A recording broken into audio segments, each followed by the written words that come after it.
مولایا صلی وسلم دائما ابدا۔ حضرت حسن بصری رضی اللہ تعالیٰ عنہ فرماتے ہیں اپنی توبہ کا واقعہ، فرماتے ہیں کہ میں امیر کبیر شخص تھا اور بصرہ کے بازاروں کے اندر دکھی پریشان لوگوں کی مدد کے لیے بھی نکلتا تھا۔ ایک دن میں بازار میں جا رہا تھا کہ ایک خاتون مجھ کو نظر آئی، اتنی خوبصورت جیسے چاند کا ٹکڑا ہو۔ میں نے مسلسل اس کی طرف دیکھنا شروع کر دیا۔ اس نے کہا اما تستحی، تجھے حیا نہیں آتی، مجھے دیکھے جا رہے ہو؟ کہتے ہیں میں نے کہا ممن، کس سے حیا کر؟ تو اس عورت نے کہا فمن یعلم خائنۃ الاعین وما تخفی الصدور، اس سے حیا کرو جو دلوں کے بھید جانتا ہے، جو آنکھوں کی خیانت کو جانتا ہے، اس سے حیا کرو۔ کہتے ہیں یہ بات تو بہت بڑی تھی، لیکن اس کا حسن ایسا تھا کہ مجھے اس کے باوجود اس کی طرف رغبت رہی اور میں مسلسل اس کو دیکھتا رہا۔ اس نے پھر مجھے کہا کہ کیا معاملہ ہے کہ تم میری طرف دیکھنا چھوڑتے نہیں ہو، کون سی چیز پسند آئی؟ تو کہتے ہیں میں نے اس کو کہا کہ تیری جھیل سی آنکھوں میں ڈوبنا چاہتا ہوں اور یہ میرے لیے ایک باعث کشش ہے۔ اس نے کہا تم رکو، شاید تمہارا مطلوب پورا ہو جائے۔ میں وہاں رکا اور وہ اپنے گھر چلی گئی۔ تھوڑی دیر کے بعد اس کی خادمہ تشت کے اوپر کپڑا ڈالا ہوا ہے اور میرے طرف بڑھایا۔ کہتے ہیں میں نے جب کپڑا اٹھایا تو اس کے اندر اس کی دو آنکھیں تھیں اور اس کے اوپر لکھا ہوا تھا کاغذ کے ٹکڑے پہ لا اريد عینا یفتتن بسببها احدا، میں ان آنکھوں کو رکھنا ہی نہیں چاہتی جس کی سبب سے ایک مومن فتنے میں پڑ جائے۔ کہتے ہیں کہ میں نے اپنی داڑھی کو پکڑا اور زاروں کے تار رونے لگا۔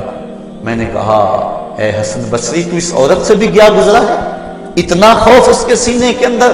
کہتے ہیں میں داڑھی کو پکڑ کے زاروں کے تار رویا اور گھر چلا گیا۔ ساری رات میں نے توبہ میں گزاری۔ جب صبح کا سفیدہ طلوع ہوا میرے دل میں خیال آیا جس نے اپنی آنکھیں مار دی اس سے بھی تو معذرت کر رہا ہوں، اللہ سے تو معافی مانگی۔ کہتے ہیں کہ میں صبح اٹھا اور جب اس عورت کے گھر کے دروازے کے قریب پہنچا تو اس کا جنازہ نکل رہا تھا۔ میں پھر بڑا پریشان ہوا، واپس آیا، سارا دن مشکل میں گزارا۔ رات جب میں سویا تو وہ عورت مجھے خواب میں ملی۔ میں نے کہا کہ مجھے کوئی وصیت کرو، تو اس نے کہا اذا خلوتا فاذکر اللہ، میں تجھے وصیت یہ کرتی ہوں جب تم تنہائی میں ہوا کرو تو اللہ کو یاد کیا کرو۔ وَإِذَا أَصْبَحْتَ وَأَمْسَيْتَ فَاسْتَغْفِرِ اللَّهَ وَتُبْ إِلَيْهِ، اور جب تم صبح کرو یا شام کرو تم استغفار پڑھا کرو اور اللہ سے توبہ کیا کرو۔ حضرت حسن بصری فرماتے ہیں کہ اس عورت کا یہ عمل مجھے توبہ کے راستے پہ ڈال لیا۔ پھر وہ حسن بصری زمانے کے امام اور مقتدا بنے۔ تو انسان جب عبرت حاصل کرنے پہ آتا ہے تو ایسے اسباب اس کے لیے مہیا ہو جاتے ہیں۔ توبہ کرنے میں دیر نہیں کرنی چاہیے۔ بعض بات بندہ سوچتا ہے کہ ابھی میرے بڑے کام پڑے ہوئے ہیں، جب میں بوڑھا ہوں گا میں ریٹائرمنٹ لے لوں، میں بچوں کی شادیاں کر لوں، بس پھر فراغت ہو جائے گی، بچے کاروبار سنبھال لیں گے، پھر میں ہوں گا، مسجد ہوگی۔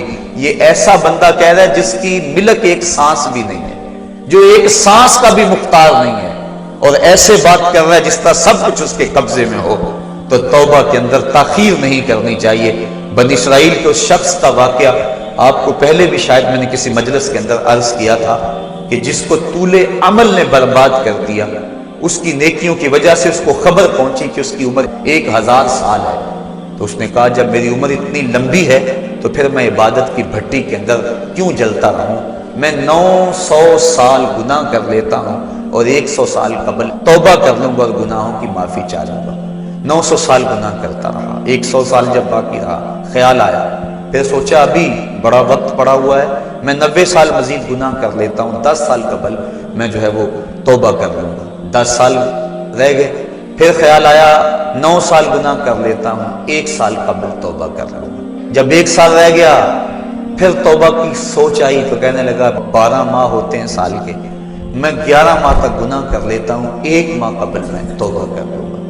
پھر 1 ماہ بھی گزرا، ہفتے تک بات پہنچی، حتیٰ کہ 1 دن رہ گیا، اور پھر وہ کہتا تھا بھی فلاں فلاں گناہ میرا رہتا ہے وہ میں کر لوں۔ ایسی لت پڑ گئی تھی گناہ کہ بنی اسرائیل کا وہ شخص کہ جو اس انتظار میں تھا کہ بس یہ گناہ کر لوں اور یہ گناہ کر لوں پھر توبہ کر لوں گا، اچانک موت آئی اور موت نے اس کو دبوچ لیا اور وہ توبہ کے بغیر مر گیا، تو طول عمل، لمبی امید کہ ابھی وقت میرا بڑا پڑا ہوا ہے، پہلے تو پتہ ہی نہیں ہے کہ وقت موجود بھی ہے یا کہ نہیں، اگلی سانس آئے گی یا کہ نہیں، دوسری بات جو کیفیت اب ہے پتہ نہیں آگے ہو یا نہ ہو۔ شیطان کو جتنی مہلت دو گے، جتنی بیماری گھر کر جائے گی، اس قدر ہی اس کا ختم ہونا مشکل ہے۔ اس لیے جب گناہ کرے تو فوراً توبہ کر لے، گناہ مٹ جاتا ہے۔ اور اگر انسان کہتا ہے کہ نہیں یہ کر لوں پھر توبہ کروں گا، تو توبہ کو مؤخر کرنا انسان کو گناہ پر دلیر بنا دیتا ہے۔ اور ایک حدیث میں آتا ہے جب انسان گناہ کرتا ہے تو اس کے دل پر ایک سیاہ نقطہ پڑتا ہے، اگر وہ توبہ کر لے تو وہ مٹ جاتا ہے، دل شفاف ہو جاتا ہے۔ لیکن اگر وہ توبہ نہ کرے پھر دوبارہ گناہ کرے تو دل پر ایک اور سیاہ نقطہ پڑ جاتا ہے، پھر وہ گناہ کرتا رہتا ہے اور دل کے اوپر سیاہی پھیلتی رہتی ہے، حتیٰ کہ ایک دن آتا ہے کہ پورا دل اس سیاہی کی لپیٹ میں آ جاتا ہے، اور جب پورا دل سیاہ ہو جائے پھر گناہ کر کے بھی اس کو ندامت اور شرمندگی نہیں ہوتی۔ مومن تو جب گناہ کر بیٹھتا ہے تو محسوس کرتا ہے جس طرح پہاڑ کے نیچے آ گیا، ابھی گر جائے گا اور مجھے کچل دے گا۔ اور منافق یہ سمجھتا ہے گناہ کرنے کے بعد کہ بدن پہ مکھی بیٹھی تھی، ہلکے سے اشارے سے میں نے اس کو اڑا دیا، وہ مکھی کے بیٹھنے جیسی کیفیت کا احساس کرتا ہے منافق۔ تو جب دل سیاہ ہو جائے تو بندہ گناہ پہ گناہ کرتا ہے، زندگی گناہوں سے لتڑی ہوئی گزرتی ہے، لیکن توفیق توبہ نہیں ملتی۔ صاحبو، زندگی بیت رہی ہے، ایک ایک لمحہ کٹ رہا ہے، ہم لمحہ لمحہ موت کے قریب ہو رہے ہیں، ہم سمجھتے ہیں ہم بڑے ہو رہے ہیں لیکن نہیں، ہم چھوٹے ہو رہے ہیں۔ جب گنتی الٹی شروع ہو جائے کام جلدی زیرو تک پہنچ جاتا ہے، سانسوں کی الٹی گنتی شروع ہے اور ہم لمحہ لمحہ قریب ہو رہے ہیں۔ رمضان کا موسم ہے، جمعۃ المبارک کا یوم سعید ہے، سہانی گھڑیاں ہیں، امٹتی ہوئی رحمتوں کی برسات ہے۔ فرمایا حدیث میں کہ ایک ساتھ جمعۃ المبارک میں ایسی ہوتی ہے جس میں جو دعا مانگو اللہ اسے قبول فرما لیتا ہے۔ اور حضرت عبداللہ ابن مسعود رضی اللہ تعالیٰ عنہ فرماتے ہیں کہ جس نے وضو کیا اور اچھا وضو کیا اور اس کے بعد 2 رکعت نوافل ادا کیے اور اس کے بعد دعا استغفر اللہ العظیم الذی لا الہ الا هو الحی القیوم واتوب الیہ، کہتے جس نے اس دعا کو پھر پڑھ لیا، اگر اس کے گناہ ہیں وہ سمندر کی جھاگ کے برابر بھی ہو، اللہ سارے معاف فرمائے۔ مالک تو گناہوں کو معاف کرنے والا ہے، ہم ہی جہنم میں چھلانگیں لگا رہے ہیں، لیکن وہ تو کہتا ہے آجو میری رحمت کے دروازے کھلے ہوئے ہیں، اسیاں سے کبھی ہم نے کنارہ نہ کیا، تو نے بھی مگر دل آزردہ ہمارا نہ کیا، ہم نے تو جہنم کی بہت تدبیر کی، تیری رحمت نے لے کر گوارا نہ کیا۔ اس کی رحمتیں بندے کو آوازیں دے رہی ہیں، یا ایھا الانسان ما غرک بربک الکریم، اے انسان تجھے کریم رب کے دروازے سے کس نے ہٹا دیا؟ الذی خلقک فسواک فعدلک فی ای صورت ما شاء رکبک، جس نے تجھے پیدا کیا، جس نے تجھے تخلیق کیا، تجھے حسن اور جوانی دی، تیرے اعضاء کو توازن اور اعتدال دیا۔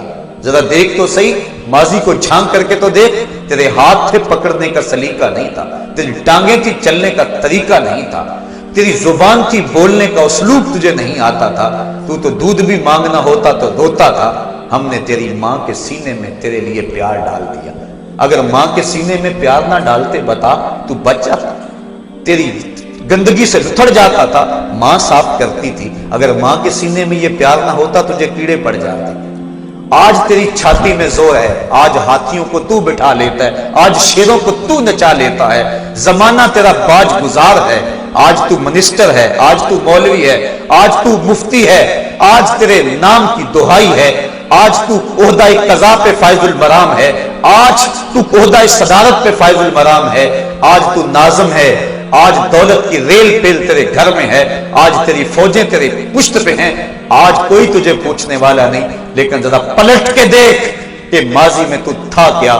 اچھا پیچھے نہیں پلٹ کے دیکھنا تو ذرا آگے پلٹ کے دیکھ لے، پھر دوبارہ ہو وہی حالت، ڈنڈے کو پکڑ پکڑ کے چلے گا، پھر ڈنڈا بھی جواب دے گا، چارپائی سے لگ گیا، فالج ہو گیا، گھر والوں نے 4 دن تو بڑی خدمت کی، آخر انہوں نے بھی کام پہ جانا، پھر بیویوں کے سپرد کر کے چلے گئے، کتنی دیر خدمت ہوگی، اب سارے تنگ آ گئے، آہستہ آہستہ منہ سے یہ دعائیں نکلنے لگی، اللہ بابے کو پردہ دے دے تو ٹھیک ہے، بتا ہم تجھے پردہ نہ دیتے تو کیا کرتا؟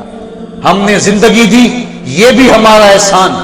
اب تو اس حالت میں ہے کہ تیرا دھڑ مارا گیا، چارپائی پہ لگ گیا، بولو براز اوپر، مصیبت بن گئی، گھر والے بھی تنگ، تجھے اندر سے نکال کر برآمدے میں رکھ دیا کہ بابا کھانستا ہے، بچے ڈسٹرب ہوتے ہیں، جراثیم پھیلتے ہیں، اب تجھے باہر رکھ دیا گیا، تو اپنے آپ سے تنگ آ گیا۔ ڈاکٹر کو کہتا ہے لگا زہر کا ٹیکہ، ڈاکٹر زہر کا ٹیکہ بھی لگائے، بتا تجھے موت نہ آئے تو کیا کرے؟ ہم نے تجھے زندگی دی، یہ بھی ہمارا احسان، فَأَمَاتَهُ، ہم نے تجھے موت عطا کی، یہ بھی ہمارا احسان۔ فَأَقْبَرَهُ، اگلی کہانی بھی سن، کتا بھی تو مرا تھا، گھسیٹ کے روڑی پہ نہیں ڈال دیا؟ بکری بھی تو مری تھی، گھسیٹ کے روڑی پہ نہیں ڈال دیا؟ اگر تجھے بھی پکڑ کے روڑی پہ ڈال دیا جاتا تو کیا کر سکتا تھا؟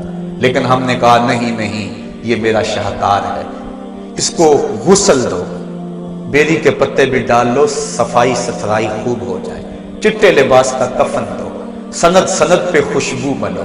اب سارے تجھے دیکھنے آ رہے ہیں، تو دولہا بنا ہے، تیرا منہ دیکھنے سارے آ رہے ہیں، ساری بستی امڈی آ رہی ہے تجھے دیکھنے کے لیے۔ پھر تیری چارپائی اٹھی، چار بندوں نے اٹھایا، کندھا بدل بدل کے چلتے ہیں، ہر ایک کی خواہش ہے کہ میں کندھا دے لوں۔ پھر میں نے کہا تیز نہ چلنا، میرے شاہکار کو کہیں جھٹکا نہ لگے۔ پھر تیرا اعزاز اور تیرا پروٹوکول کہ امام کعبہ بھی ہو تو وہ پیچھے اور تجھے آگے رکھا گیا۔